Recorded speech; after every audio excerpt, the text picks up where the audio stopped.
This building behind me is a symbol of power, it's a symbol of status in Louisiana. But it was actually the lack of air conditioning that forced former Governor Jimmy Davis to build it. He did it in 1963. It cost $893,000. But at the end of the day, it was air conditioned. He didn't have to feel the heat. The current resident in this building probably feels the same way. You got to imagine, even with the polling, even with the fundraising, is Governor John Bel Edwards feeling the heat? National Republicans want him out of office. Legislators refuse to negotiate. His re-election campaign starts in earnest in just 11 months. Like other Louisiana politicians, the governor is looking for traction. He's looking for movement, but what they all really want is capital gains. This episode was produced by LaPolitics.com and Ben Broussard Marketing and is sponsored by Cheniere Energy, America's largest LNG exporter, providing U.S. energy around the world and jobs to Louisiana. Well, Governor, you were fresh from a budget hearing. We had some very pointed questions from folks like Sharon Hewitt, a potential candidate for governor. How much of that re-election politics you think you're going to encounter in the coming policy debates? Well, no, I think I've had re-election politics since the very first day. I've had legislators tell me in their moments of candor that the things that I'm advocating for are things that they could easily support. They just don't want to support me by moving forward with my proposals because it strengthens me in the next election, which is pretty sad, because if they believe it's the right thing to do, they certainly shouldn't want to punish the state of Louisiana or hold the state back in order to do that. But that'll continue, I suspect. Obviously, I hope not. I'm going to continue to work with all legislators of both parties in the House and in the Senate. And you know, the election year comes in 19, that's next year. This year ought to be about fixing our structural budget problems, and then we can have the election next year. And but I'm not naive. I suspect there will be a lot of election year politics that will continue to get in the way over the next year, and that's unfortunate. And it's really become kind of predictable. I mean, yeah. Last year we saw national Republicans really just open up on you for a full year. We saw Republicans in the state do it as well. They're definitely interested in 2019 here. Yeah. I'm curious to know, what are your thoughts on what kind of buy-in Louisiana is going to see from national Democrats and from the Democratic Governors Association? Yeah, I mean, I don't really know. Obviously, I'm going to work as hard as I can here in Louisiana to do the best job I can do as governor. Unlike when you run for re-election, the case you have to make to the people is, are you better off? Are you better off as a result of my term as governor when you compare yourself and the state's condition today to what it was previously? I don't think there's going to be any debate about that. As a result, I like my chances to be reelected. I suspect that the vast majority that I will receive, the vast amount of support that I'm going to receive for reelection will come from right here in Louisiana. But obviously, if there are some like-minded individuals from out of the state who want to help me, I welcome that as well. I think an early calling card of your administration has been that you've been a hands-on governor when it comes to the legislature. It's a body that you know well. Legislative affairs soaking up a lot of resources, it seems like, on the fourth floor. How interested are you in getting involved in those legislative races in 2019 and seeing if you can find some preferable candidates? Well, look, I happen to think that if you look at what's happening across the country, there's more interest in legislative races across the country. I think that's going to play out here.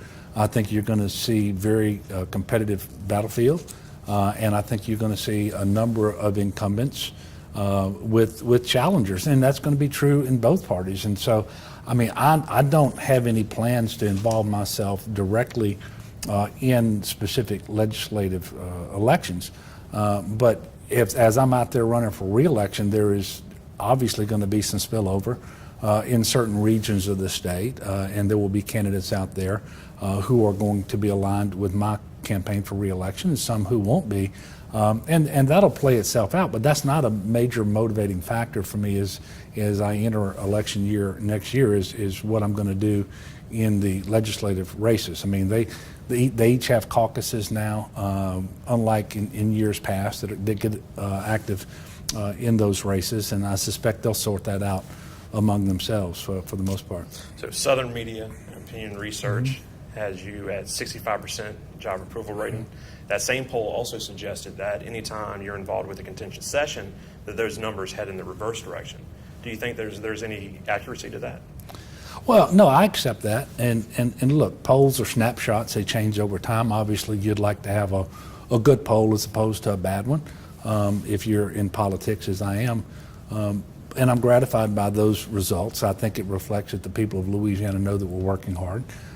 They know that we're being responsible and balanced in our approach to resolving our biggest problems. And they know that we're having an impact. Unemployment is at a 10-year low. We've got more people insured than ever before. We've got more foreign direct investment. We just landed the #2 economic development project in the entire country last year in downtown New Orleans. They see that we have finally started investing in education again, particularly in higher education. So I think people understand that the state of Louisiana is doing well and getting better.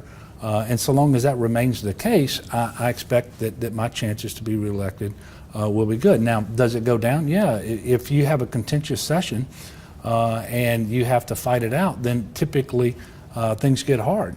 But at the end of the day, we come through those, and so long as we're moving the state in the right direction, then I expect that the politics will take care of itself, irrespective of a snapshot before the session and during the session and after the session. It's the long-term direction of public approval that I think merits serious attention, not the individual snapshots. And so again, I feel good about where we are politically, but we should be so much further advanced in terms of this situation here in the state. This cliff should have been fixed 2 years ago. It's $1 billion loss in revenue, but the legislature decided to work on a short-term basis. Now the short term is up, and they didn't fix it during the fiscal year last year.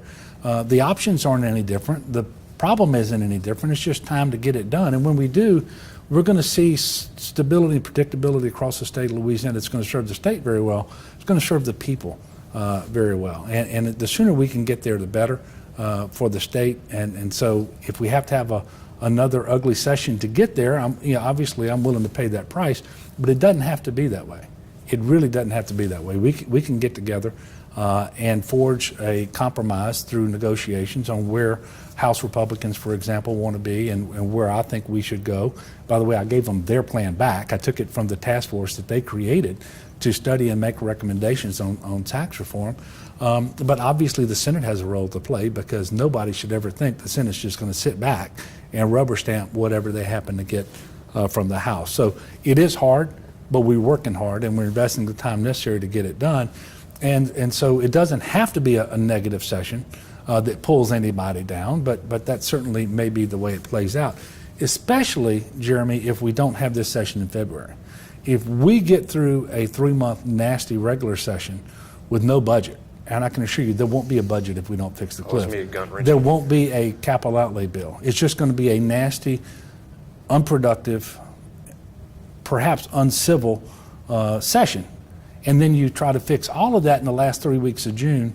That is the worst way to govern, and I suspect everybody will be dinged by the folks in Louisiana, the citizens of Louisiana, because they're not going to appreciate it. I don't want that to happen.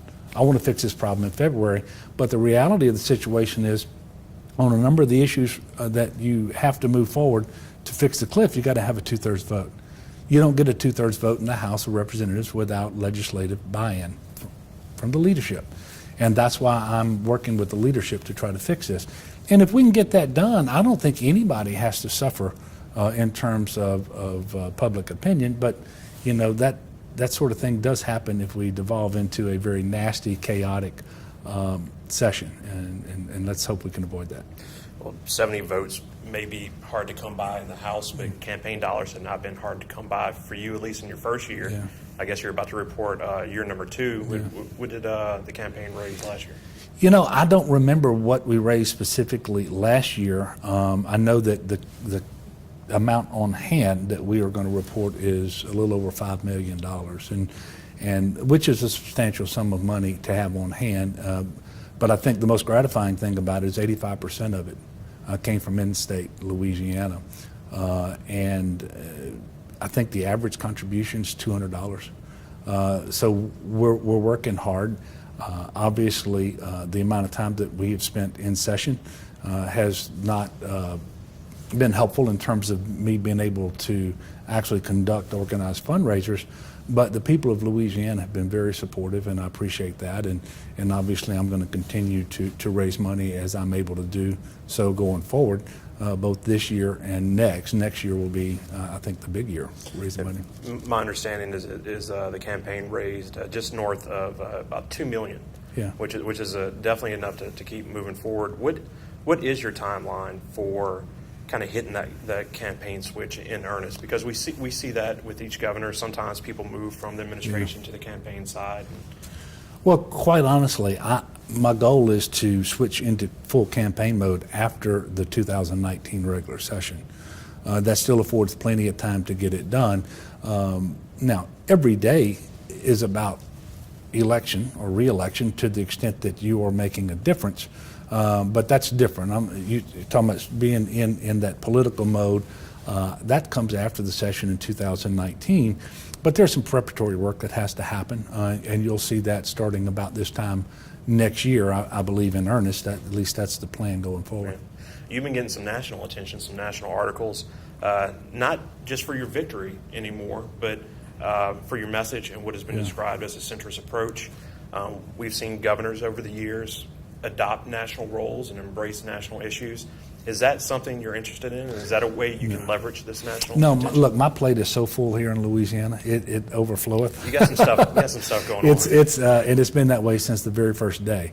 And so I don't have an interest in playing nationally, except to the extent that what they do or doesn't do affects the people in Louisiana. Around the National Flood Insurance Program, around CHIP, around Medicaid expansion. Those are the issues where I make my voice known in Washington to try to protect the people of Louisiana as best that I can. But my plate is so full here that I'm focused on being the governor, and I happen to believe what's true is true for most of the country, and that is the vast majority of the people, whether they consider themselves Republicans, Democrats, or independents, they're in the middle of the political spectrum. But we have national parties that play to the far right and to the far left, and they've kind of got forgotten about the middle. I am trying to plant myself decidedly in the middle, come up with long-term solutions to our problems that are from the middle of the political spectrum. Because if you fashion those solutions from the far right or the far left, you may get them implemented, but they're not going to be around long because the people are fickle.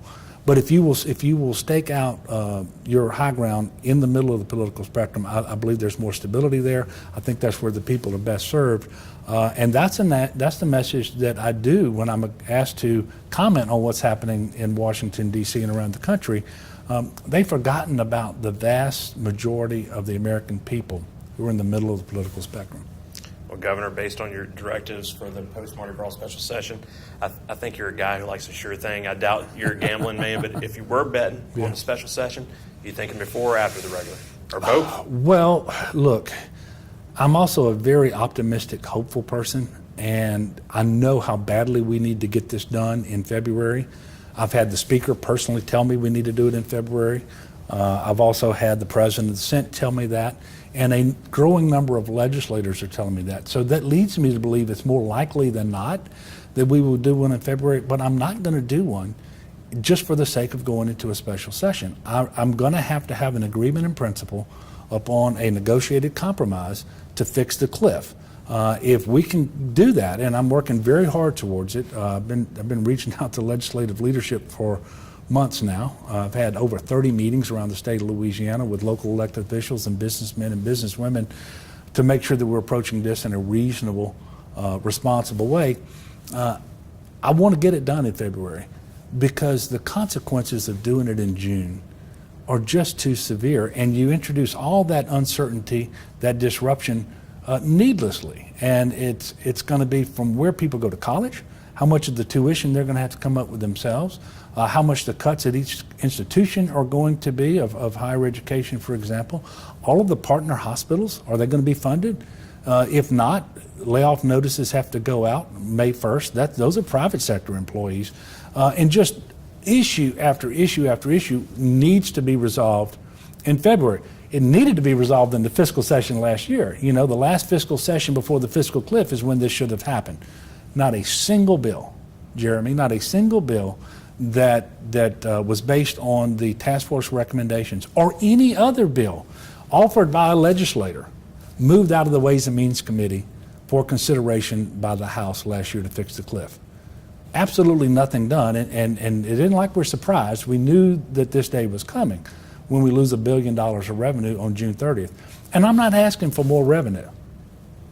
I want to replace the temporary revenue with permanent revenue in a way that's fair, stable, and predictable. We have a roadmap to do it. It's from the legislature's own task force.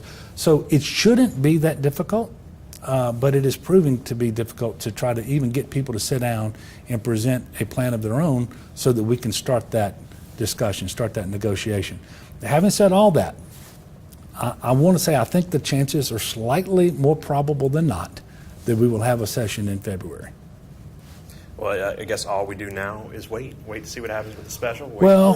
Yeah, you wait. I work, and I'm going to be meeting with legislative leaders to see if we can craft a proposal. And of course, some of those meetings will happen in Washington D.C. later this week, but I suspect the real serious action will happen starting a week from today, when we literally at that point have given ourselves about a week to figure it out, because it's just the logistics of a special session in February means we have to call it around February the 7th or so. Absent that agreement in principle, I'm just not going to do it. Well, Governor, we're going to let you get back to work. Thanks for making some time for us today. Thank you very much, Jeremy.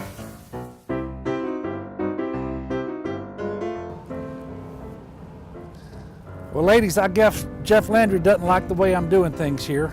Another day, another lawsuit.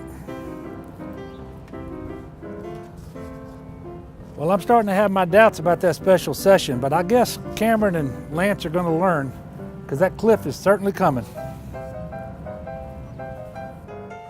What's up with that joke about chickens crossing the road? I've never one time seen a chicken crossing the road. Yeah, y'all do not know what this is like.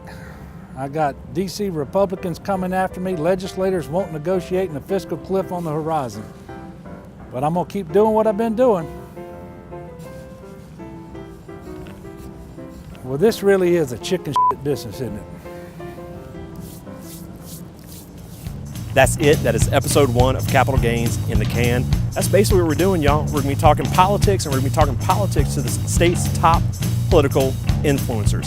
And look, we're going to be staying in the middle lane. If you're looking for something that veers left, veers right, this is probably not going to scratch that itch. We're also going to have a little bit of fun from time to time. That's one of those things that makes Louisiana politics unique, is that we can laugh at ourselves.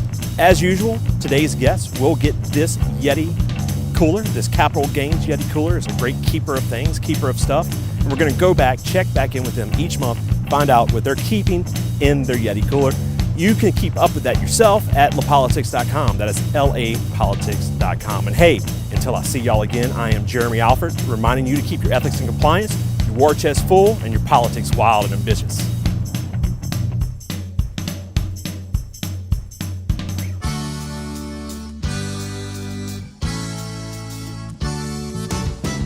Louisiana has a rich history of exporting to the world jazz, food, the laissez-faire way of life. Now, Louisiana has a new export, America's natural gas.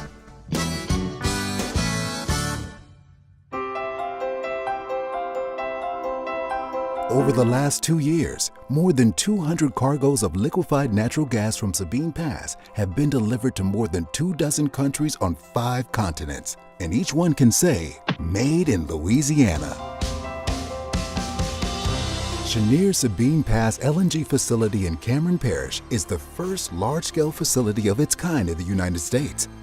We are the largest single physical purchaser of natural gas in America, and we're only getting started. By 2020, Chenier expects to be a top 5 global supplier of LNG. In Louisiana, more energy exports means more jobs created here at home. Our Sabine Pass facility directly created more than 5,000 construction jobs at our peak, and now supports 500 new permanent jobs and hundreds of permanent contractors. We've created more than $11 billion in economic activity and 25,000 indirect jobs since beginning construction in 2012.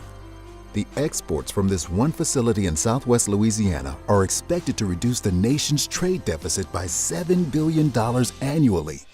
We are proud to build and operate in Louisiana because this state reflects our values, and our commitment to our communities further embodies the true spirit of Louisiana.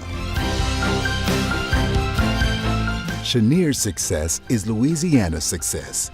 It means more jobs, more U.S. natural gas in around the world, and more opportunities for a better Louisiana.